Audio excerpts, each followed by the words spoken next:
Assalamualaikum warahmatullahi wabarakatuh. Terima kasih kehadiran Anda semua.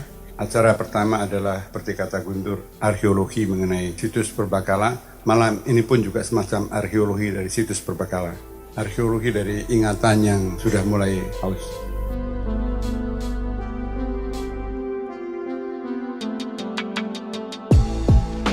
Malam ini memang 50 tahun persis manifest kebudayaan dilarang oleh Presiden Soekarno di bawah demokrasi terpimpin waktu itu. Setelah itu mulai banyak orang berbicara tapi juga tidak banyak yang mendalam. Saya sudah menulis mengenai masalah ini semua dalam buku Marx, Seni dan Pembebasan. Yang belum beli supaya beli saja. Karena itu saya tidak akan mengulangi hal itu di sini. Saya ingin lebih jauh mengangkat persoalan ini menjadi persoalan seni dan politik pada umumnya dalam sejarah karena memang ada beberapa pertanyaan-pertanyaan yang selalu muncul di dalam isu ini. Pertanyaan yang pertama adalah, haruskah seni otonom dari pertalian dengan yang di luar dari dirinya? Misalnya dengan politik, dengan masyarakat, dengan bisnis, dan lain-lain. Bisakah dia otonom? Dan apakah itu sesuatu yang niscaya, yang tidak bisa dielakkan untuk menjadi otonom? Ataukah itu hanya sesuatu yang kontingent tergantung pada suasana dan kesempatan? Kemudian pertanyaan yang berikutnya adalah sejauh mana seni berdiri sendiri dan sejauh mana ia jadi bagian dari perubahan dan emansipasi, perubahan dan pembebasan manusia. Jika itu proses pembebasan itu disebut politik atau berarti politik, apa sebetulnya makna politik di sebuah masa ketika gerakan politik untuk perubahan sosial dengan melahirkan apa yang dulu disebut manusia baru sudah tidak berkembang lagi sekarang.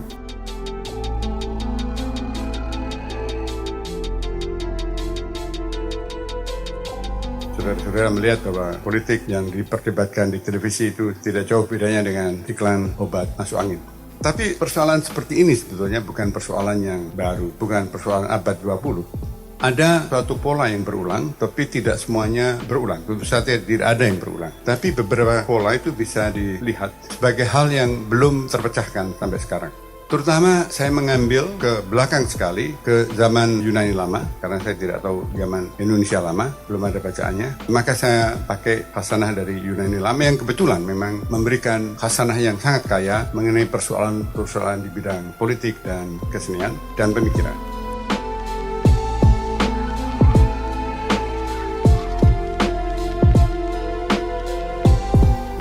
Menakjubkan bahwa 300 tahun sebelum Masehi, sebelum saudara-saudara lahir, orang membahas masalah ini dengan cukup serius.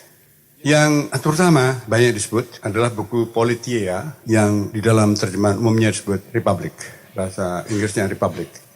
Buku ini merupakan dialog Socrates yang direkam oleh Plato mengenai semacam teori politik dan cita-cita politik. Menarik bahwa kalau tidak salah, semua karya Yunani kuno itu diterjemahkan di Baghdad abad 9 oleh Kesultanan Mansur.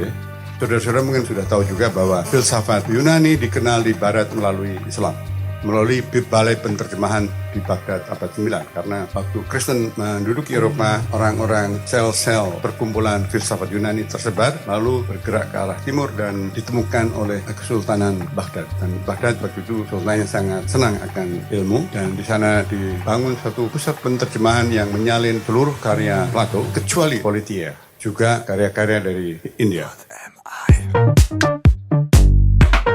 Di dalam Politeia itu ada satu kalimat yang menarik yang saya kutip di sini. Ada pertengkaran sejak zaman kuno antara filsafat dan puisi. Jadi bukan politik dan puisi, tapi filsafat dan puisi. Sebetulnya kalau para ahli sejarah Yunani kuno tidak pernah menemukan data mengenai pertengkaran ini. Dan juga yang bisa kita baca dari Politeia, tentu saja saya baca bahasa Inggris, itu puisi tidak bertengkar karena puisi diam saja. Puisi dimaki-maki aja oleh Socrates dan diam saja karena nggak ada wakilnya. Di sana yang berdialog adalah teman-teman Socrates, bukan temannya tapi semacam murid, tempat diskusi. Diskusi di Dame atau di sini, dan tapi tidak ada rupanya penyair yang hadir. Salah satu yang tesis yang berulang-ulang dinyatakan oleh Socrates yang direkam oleh Plato, kita sudah tidak tahu lagi ini Socrates atau Plato. Tidak begitu penting sebenarnya, tapi biasanya orang menyebut ini adalah Plato. Antara lain mengatakan bahwa kita harus menyimpulkan semua individu penyair bermula dari Homeros. Sudah tahu bahwa Homeros adalah yang menciptakan atau menulis, atau bukan menulis, waktu itu belum menulis. Dia orang buta dan mengisahkan perang Troya. Dan menurut Socrates sendiri sangat indah dan sangat menggugah. Tapi bagi Socrates, mereka itu hanya peniru. Mereka menyalin gambaran tentang kebajikan, kepahlawanan, tapi kebenarannya tidak pernah mereka capai. Ini memang punya dasar dari metafisika Plato.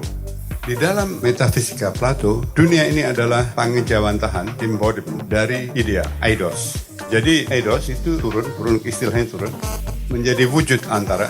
Kata wujud ini memang bisa terjemahkan dari form, tapi kata form bahasa Inggris itu terjemahan dari eidos. Tadi saya tidak mau menggunakan kata form, bentuk, karena menyesatkan.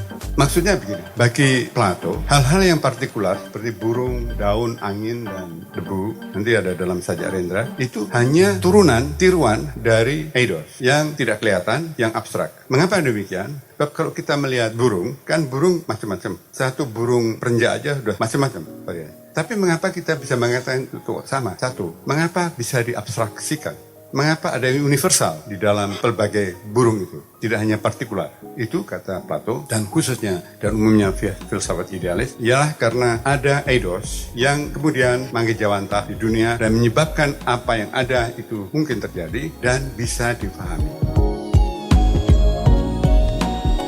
Difahami bukan kata faham itu kan susah. Di Indonesia itu faham berarti ya saya faham kamu terlambat. Tapi maksud saya adalah bisa difahami, intelligible, diterima oleh intelek, oleh nous bahasa Yunani-nya.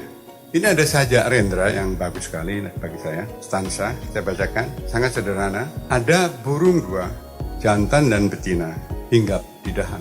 Ada daun, tidak jantan, tidak betina, gugur dari dahan. Ada angin dan kapuk randu, dua-dua sudah tua, pergi ke selatan. Ada burung, daun, kapuk, angin, dan mungkin juga debu mengendap dalam nyanyiku. Bagi Plato, Rendra hanya menangkap yang partikular. Pangejawantahan aja, dengan kata lain, suatu tiruan. Rendra, penyair umumnya, meniru tiruan. Karena itu dia tidak bisa memberikan kebenaran, karena kebenaran adalah di dalam yang universal, yang eidos. Nah, untuk ke sana, untuk menangkap yang universal yang itu digunakan intelek. Dalam perkembangan filsafat berikutnya memang ada persoalan dengan ini karena filsuf seperti Henri Bergson misalnya mengatakan bahwa bukan intelek yang menangkap yang benar, tapi intuisi. Intelek itu hanya menangkap bagian demi bagian. Seperti kita menganalisa, tidak sekaligus menangkap keseluruhannya. Tapi bagi Plato, intelek itu yang membawa kebenaran. Bahkan kalau kita baca dalam diskusi di Politeia, akal rasio yang dimaksudkan oleh Socrates itu sangat dekat dengan yang disebut oleh Max Weber sebagai akal instrumental, yaitu akal yang menuju satu guna, mengarah kepada suatu guna efektif dan praktis. Karena itu ketika Plato menyerang puisi, salah satu persoalannya adalah pertama, dia tidak bisa menangkap kebenaran. Karena dia hanya meniru yang partikular. Dan partikular itu sendiri meniru secara tidak sempurna kebenaran. Karena ketika yang partikular itu meniru eidos, dia akan cacat, dia fana, dia mati, dia berubah. Eidos tidak berubah. Puisi meniru yang fana itu jadi KW2 lah. Ini yang saya tadi sebutkan. Dan memang Socrates dan Plato itu adalah filosof rasionalitas.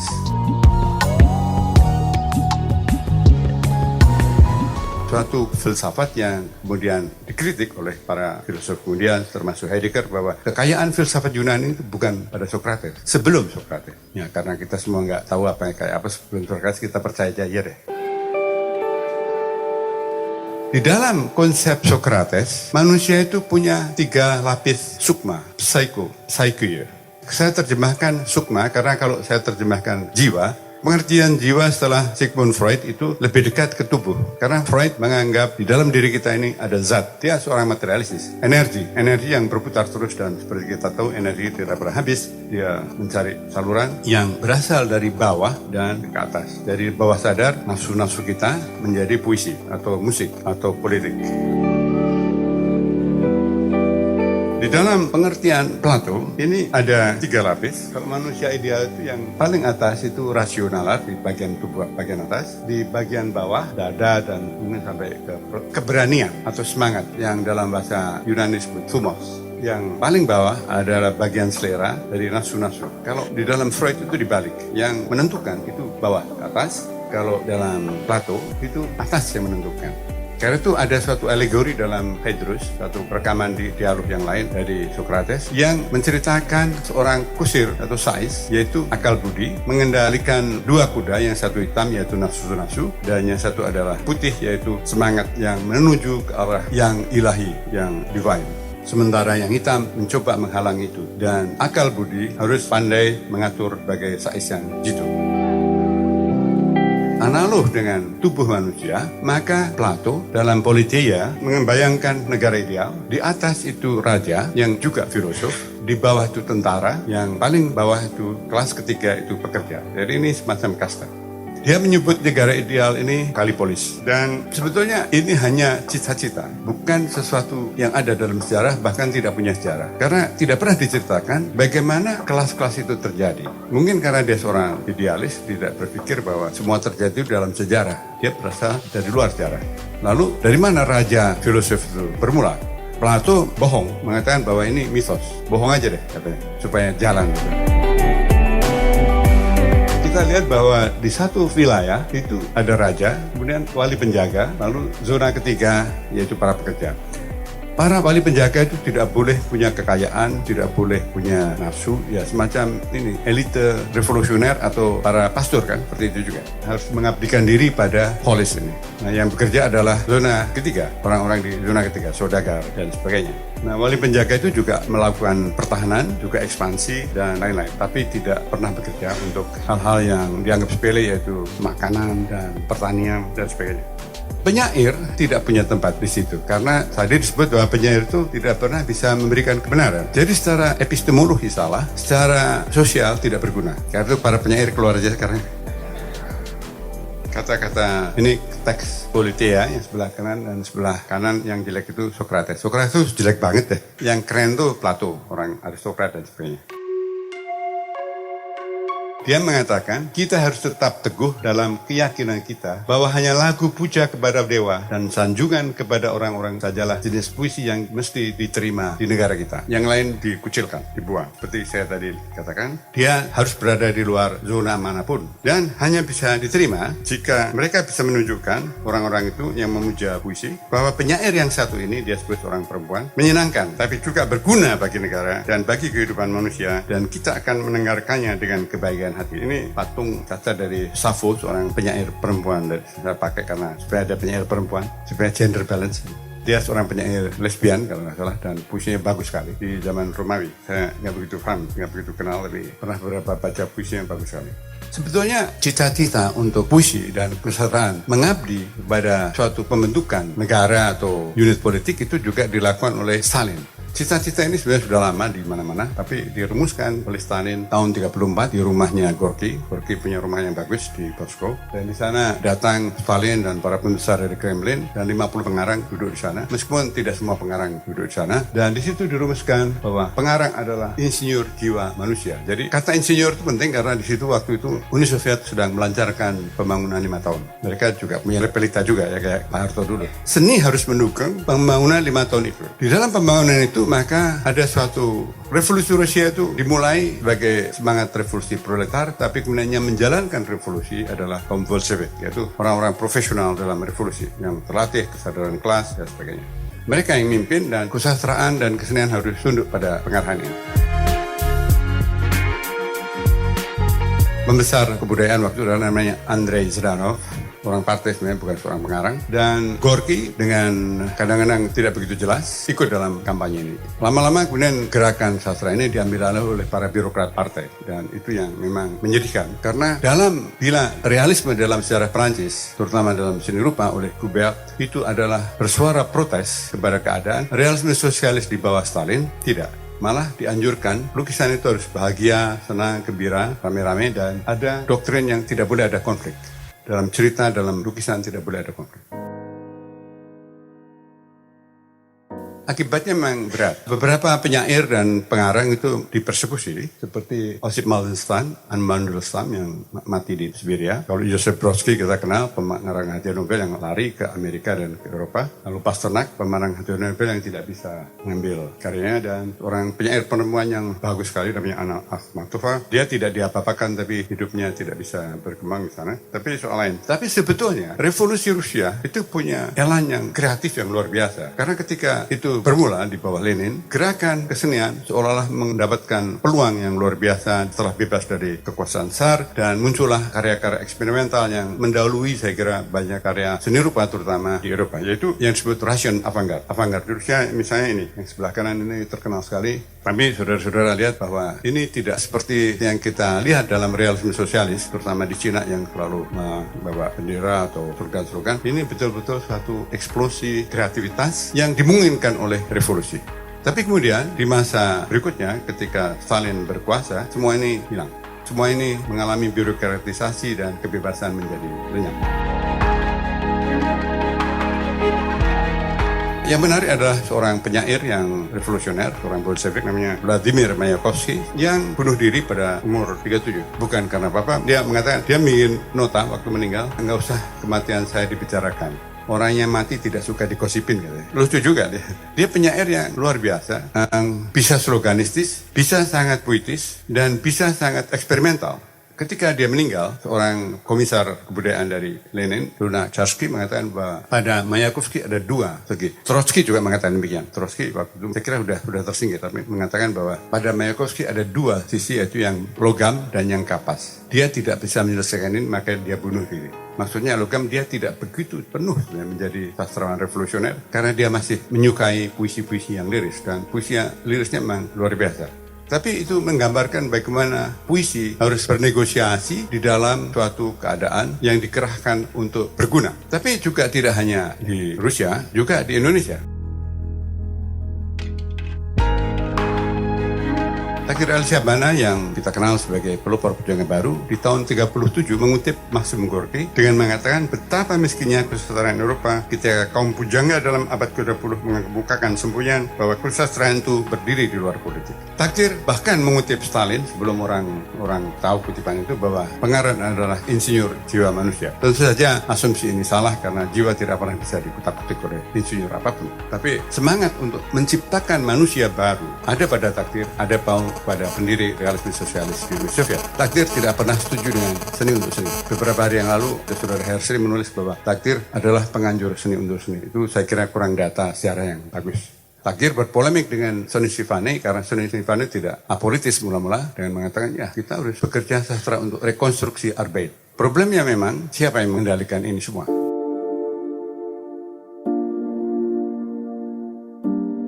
Ketika realisme sosialis ditinggalkan karena Stalin meninggal tahun 56 kalau nggak salah, kemudian partai berubah, para pengarang dan seniman berubah juga. Seorang novelis bernama Ilya Eremov menulis disebut mencair, semacam alegori atau metafor dari es yang mencair dari kebekuan. Timbul banyak usaha pembebasan. Kalau kita lihat film-film Uni Soviet di tahun itu, di masa Khrushchev, banyak yang menarik. Saya pernah nonton dulu Hamlet, itu bagus sekali. Ada beberapa yang lain, Grigori Chukrai. Dan sastra mulai berkembang. Dan waktu itu kan ada penyair Yevchenko Voznesensky yang puisinya sangat dahsyat. Nah itu setelah Stalin meninggal dan seluruh edifice bangunan dari realisme sosialis di Eropa Timur dan mungkin juga di daerah lain runtuh. Lalu timbul persoalan-persoalan baru di dalam kesenian. Ketika masa sesudah Perang Dingin bertahun-tahun kemudian, perkembangan kesenian sendiri mengalami hal yang menarik. Yang pertama adalah kesenian makin otonom. Tidak ada lagi partai atau patron yang mengarahkan. Di dalam zaman dulu kesenian adalah hamba atau mengabdi pada patron feodal, bangsawan yang memesan musik atau lukisan atau sastra. Tapi kemudian kaum feodal runtuh, kaum borjuis muncul, lalu ada juga patronase oleh partai seperti di Uni Soviet atau kekuatan lain. Nah, kemudian inilah kesenian menjadi otonom, seperti bebas dan juga ada asumsi kebebasan dan juga anak yatim piatu.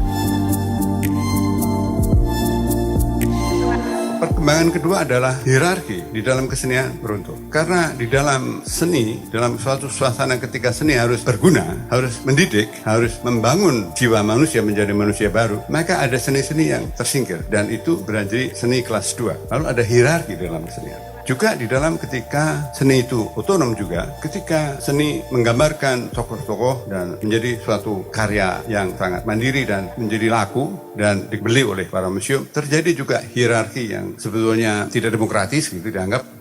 Tapi kemudian di tahap yang ketiga, dalam perkembangan kemudian, hierarki ini runtuh, jenis-jenis kesenian juga campur. Jadi kalau kita melihat karya-karya seni sekarang, bukan hanya kita tidak tahu mana yang seni tinggi, mana seni pop, tapi juga kita tidak tahu mana yang seni dan bukan seni.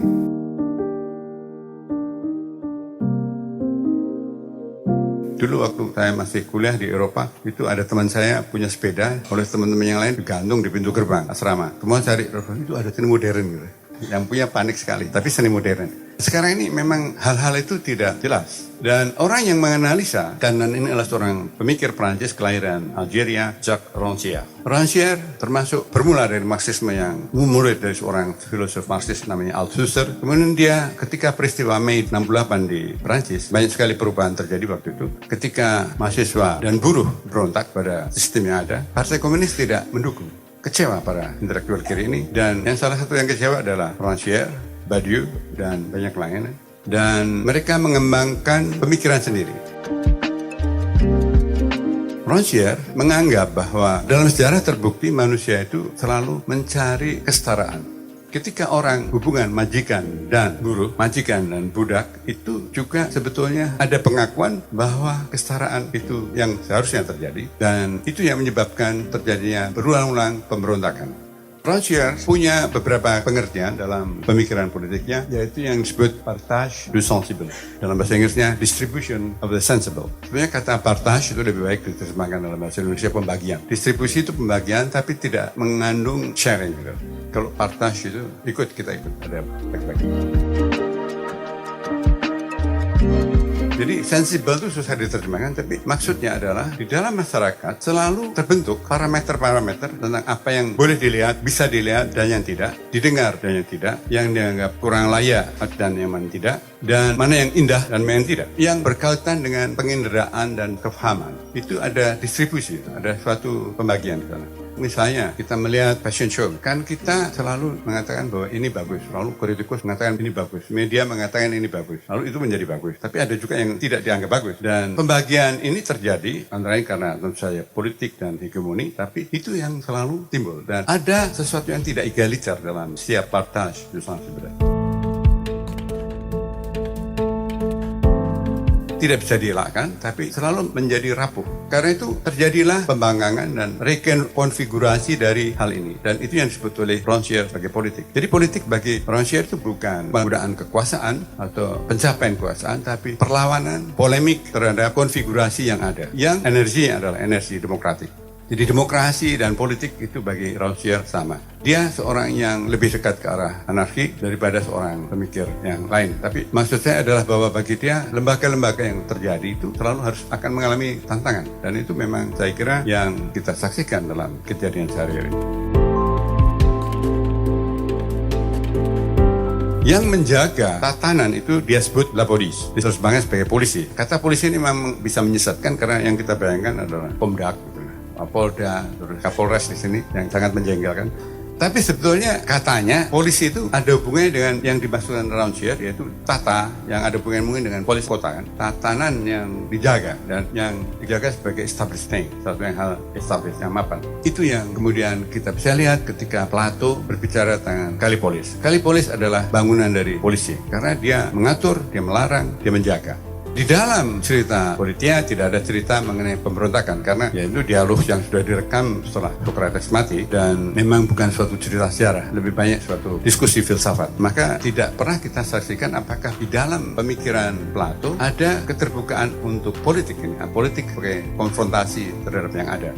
Plato seorang yang anti demokrasi dan juga Socrates ya keturunan raja dan kemudian juga seperti saya terangkan tadi seorang rasional dan rasionalitas bagi dia adalah tinggi. Maka orang yang rasional, filosof, itu raja. Karena terkenal seandainya dunia ini menjadi akan baik kalau filosof menjadi raja. Saya nggak percaya, tapi dia percaya nggak apa-apa. Memang di dalam kesenian ada juga suatu proses politik yang setara, analog dengan proses politik di dalam percaturan pemberontakan misalnya. yaitu pembangkangan terhadap tadi partage du sensible yang mengatur ini yang baik, ini yang tidak, ini yang benar, ini yang tidak. Itu ya pendobrakan yang sangat terkenal sekali oleh Marcel Duchamp, orang yang kurus gitu, orang berupa dari Prancis yang tinggal di Amerika. Waktu itu ada pameran besar di New York, di seluruh Eropa, para pelukis diminta datang menyerahkan karyanya. Dia datang dengan itu tempat pipis, lalu ditulis apa, ada satu nama Muj, padahal dia cuma beli aja dari toko, diserahkan kepada panitia. Panitia marah betul, tapi menjadi polemik dan terjadi suatu paradigma baru. Sebenarnya dimaksud seni apa sih? Kenapa saya nggak bisa bilang ini seni? Kalau kita lihat misalnya patung Yunani, patung di Borobudur, itu seni bukan? Kita bilang seni, tapi orang yang membuat dulu nggak bermaksud bikin karya seni itu. Juga banyak peralatan di pertanian atau nelayan kan bagus tuh. Itu kan tidak dimaksud sebagai karya seni. Dulu itu kan pertukangan semuanya. Tapi kemudian suatu saat ada suatu masa ketika seni membebaskan diri dari yang lain dan menjadi otonom, tapi pada yang sama dia menjadi macam fetish, macam jimat. Marcel Duchamp membongkar kriteria-kriteria ini, standar ini, dan dunia berubah sehingga sampai sekarang kita melihat bahwa misalnya ada sesuatu yang pernah nonton performance, disebut performance. Saya sendiri nggak pernah paham apa itu, tapi itu seorang seniman performance kadang-kadang cuma duduk aja dan mengatakan ini performance. Kita melihat, kita garuk-garuk kepala, ya deh. Itu terjadi dan bukannya itu ngaco saja, ada ngaconya, ada genitnya, ada gilanya, tapi kemudian menyebabkan kita berpikir kan, apakah kategori-kategori itu benar? Pemberontakan terhadap kategori ini adalah yang oleh Rancière disebut juga suatu politik dari kesenian. Karena sama, yaitu ke arah egalitarianisme, ke arah sesuatu yang egaliter. Semua sama, seni dan tidak seni sama. Sri Mulat sama musiknya Tony Prabowo sama. Roham Rama sama musiknya SBY sama. Jadi ada semacam demokratisasi. Dan itu bagi Rancière itu semacam aksi politik dari seni yang justru ketika dia otonom. Contoh lain dari politik, dari karya-karya kesenian ini adalah puisi dari Stéphane Mallarmé. Puisi ini sudah dalam bahasa Prancis, sukar sekali, tapi indah. Dan semua orang mengatakan itu, semua orang membuat teori macam-macam. Dan bagi Rancière itu suatu yang menarik dari Mallarmé adalah bahwa dia seperti Rendra, berbicara tentang hal-hal yang konkret, yang ephemeral, yang sebentar lagi hilang. Antara hilang dan tidak hilang. Dan itu justru suatu perlawanan terhadap hierarki yang dikukuhkan oleh Platonisme. Karena Platonisme kan ada model, ada ide. Yang mendekati ide itu yang luhur, yang tidak.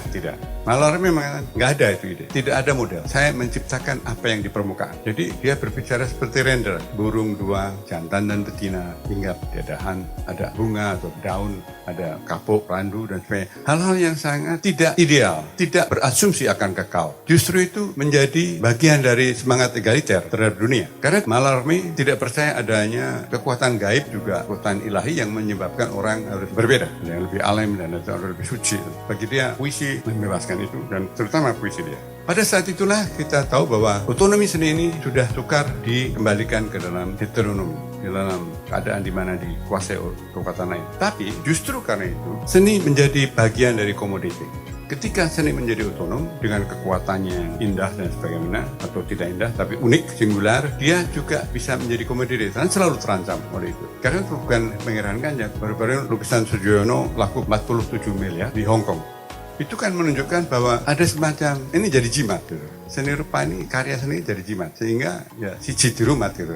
Yang menjadi mahal dan menjadi kembali ada hierarki. Tapi ini yang selalu terjadi, suatu hal yang di satu pihak adalah ke arah demokratisasi, di lain pihak ada kekuatan ke arah hierarki lagi. Yang tidak akan putus-putusnya karena dialektik semacam ini tidak ada putus-putusnya. Tapi tidak berarti bahwa, ini kata-kata Adorno kan, ketika seni otonom, dia tidak berguna. Justru ketika tidak berguna, dia menjadi berguna. Maksudnya begini, di dalam masyarakat kapitalis, semua diukur dengan guna, semua diukur dengan nilai tukar. Bukan berguna itu dalam arti bisa ditukarkan dengan sesuatu yang lain. Harus membangun bangsa, memenangkan Golkar atau PDIP atau Gerindra ya. Dan itu yang menyebabkan kesenian menjadi berarti ketika dia menolak digunakan. Dan ketika dia menolak digunakan, dia punya nilai lain, dan nilai lain itulah yang membebaskan manusia sekaligus menegakkan semangat egaliter. Tapi tidak berarti ada sesuatu yang soliter. Saya ingat saja Subagio Sastrowardoyo, manusia pertama di angkasa luar. Sudah pernah baca kan? Yang belum saya bacakan sedikit. Subagio menggambarkan manusia pertama di angkasa luar di dalam kapsul di sana menjadi kesepian. Dan dia dalam kesepian itu mengatakan, berilah aku satu kata puisi daripada 1000 rumus ilmu yang penuh janji yang menyebabkan aku terlontar kian jauh dari bumi yang kukasih. Manusia yang dipisahkan dalam kapsul ini, dalam sebuah tatanan teologi yang membagi ruang dan waktu pada saat yang sama tidak mengizinkan manusia di dalamnya didengar atau dilihat menjadi sesuatu yang terpisah, menjadi sesuatu yang hanya bisa digunakan. Dia bisa digantikan dengan monyet. Tapi pada saat itu dia yakin bahwa puisi bisa menawarkan suatu dunia lain, bisa menyebabkan suaranya didengar. Ada semacam optimisme, ada semacam keyakinan bahwa kesalahan dari kehidupan yang tidak demokratis, yang menjadikan orang komoditas, itu bisa ditebus. Penembusan inilah yang merupakan dialektik lain dari kesenian, dengan atau tanpa kekuatan politik. Karena di dalam dirinya sendiri ada kekuatan pembebasan. Sekian, terima kasih.